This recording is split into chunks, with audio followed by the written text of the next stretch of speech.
Less space, more money. It's hardly much of a sales pitch, but when it comes to SUVs, it can work.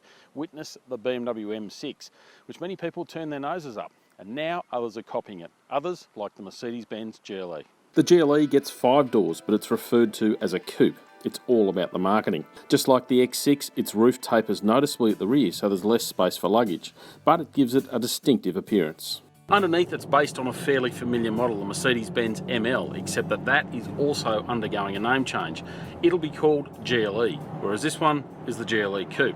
It's all part of a major model restructure by Mercedes-Benz, basically renaming. All in the idea is simplification.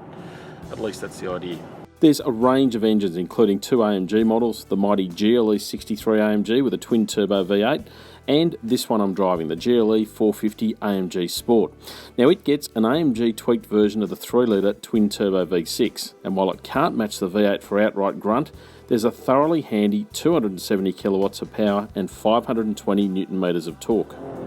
And it's actually really fun and pretty brisk. It's got fantastic flexibility in those middle rev ranges, but also gets up on boogies when you get into it. And if you want, you can chuck it in Sport Plus mode, where it gets a little bit more feisty again, so you hook into it. And listen to those key changes. That's not bad for a V6. It's perhaps no surprise that it gets along nicely. It does have plenty of go when you look at the raw figures. But the GLE is also about having a bit of fun through the corners, so yes, you lose out a little bit on that practicality, but they've firmed up the suspension a bit and tried to make it a little bit more enjoyable once you do meet the bends. And it works. This one's riding on big wheels and tyres, so you sort of expect it to grip well, and it does, but it also sits quite nicely through the corners, so you can hit them pretty hard and it hangs on. So it's got that sporty flavour that you expect when you're buying a car that looks a bit sporty, and that's pretty important. Even getting inside the GLE Coupe is a little bit different, I think, because this sort of roofline, the outer roofline, sits a bit lower, so I actually banged my head once trying to get into it.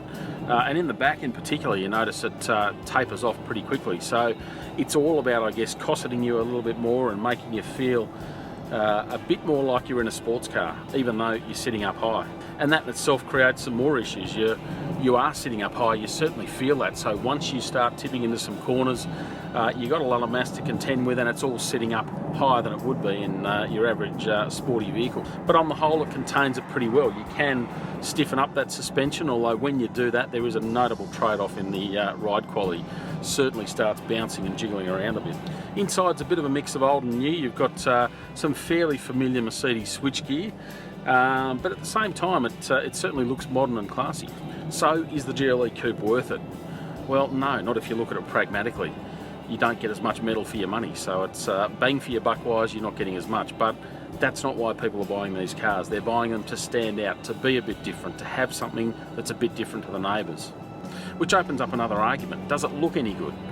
Well, that'll obviously depend on the individual, and for me it actually depends on what angle you're looking at it from. I don't mind it from the front, I don't mind it from the side, but once you get behind it, to me it's just a bit oddball, a bit tall boy, a bit bloated. It just doesn't quite work.